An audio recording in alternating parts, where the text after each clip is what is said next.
Jonathan Allen, NBC News senior national political reporter, joins us, along with Jeff Bennett, co-anchor of PBS NewsHour and an MSNBC political contributor. I wonder, John, what you make of Alyssa Farah Griffin's argument that the trial could actually be helping Trump, saving him from his worst instincts. Well, it certainly keeps him out of the news for several hours a day whenever he's in the trial. But obviously, as we see with that Time Magazine interview, as we see with him on the campaign trail, he's certainly capable of generating headlines with talk of extreme policies or policies that certainly are extreme by the current standards. So whether you're talking about monitoring women's pregnancies, allowing states to do that, whether you're talking about migrant detention camps, these are significant policy changes that he is able to get out there even if he's at trial.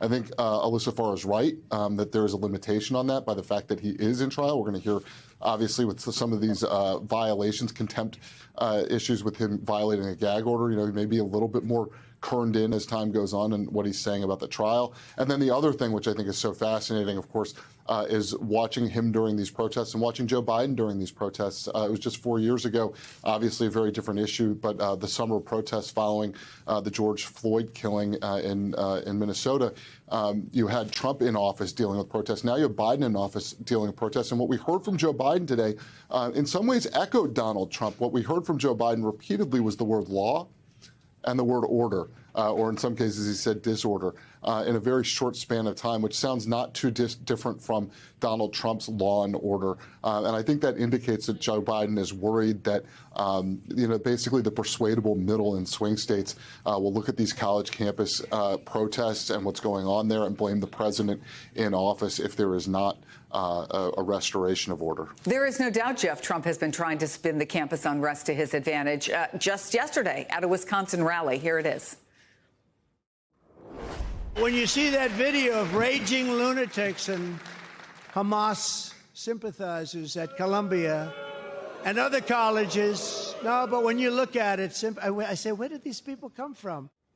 And they follow that up by saying, where is Joe Biden? Well, Joe Biden did come forward and talk about it today. But it is logical, I think, for people to be watching, following the campus unrest. It is a big story, but the images are also quite compelling.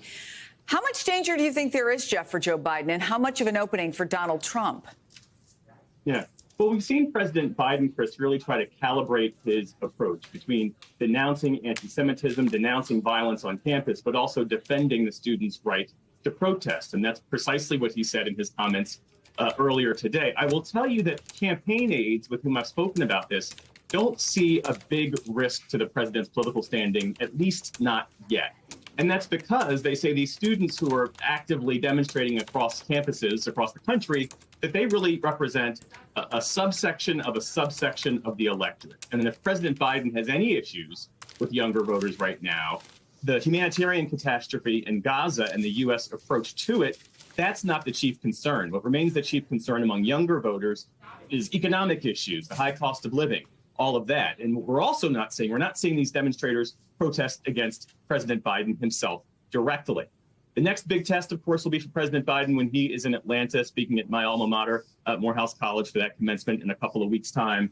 But returning to this other issue about the Trump trial and the political risks that presents for Donald Trump, I have a slightly different view than Alyssa Farah and even my friend John Allen, in part because in electoral politics, time and money are finite resources. And this trial, Chris, is consuming both of them, coming at a time when the Trump campaign is trying to stand up a national infrastructure for the general election.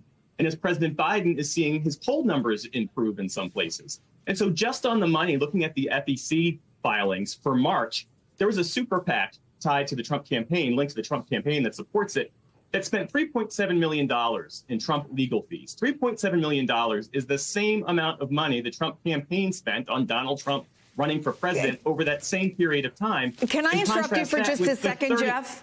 Sure. So the question that I keep getting asked is, and so I'll ask you, given your argument, how do you explain that the polls still show them basically in a dead heat, right, within the margin of error, if what you're saying is that Donald Trump is at a big disadvantage in time and money?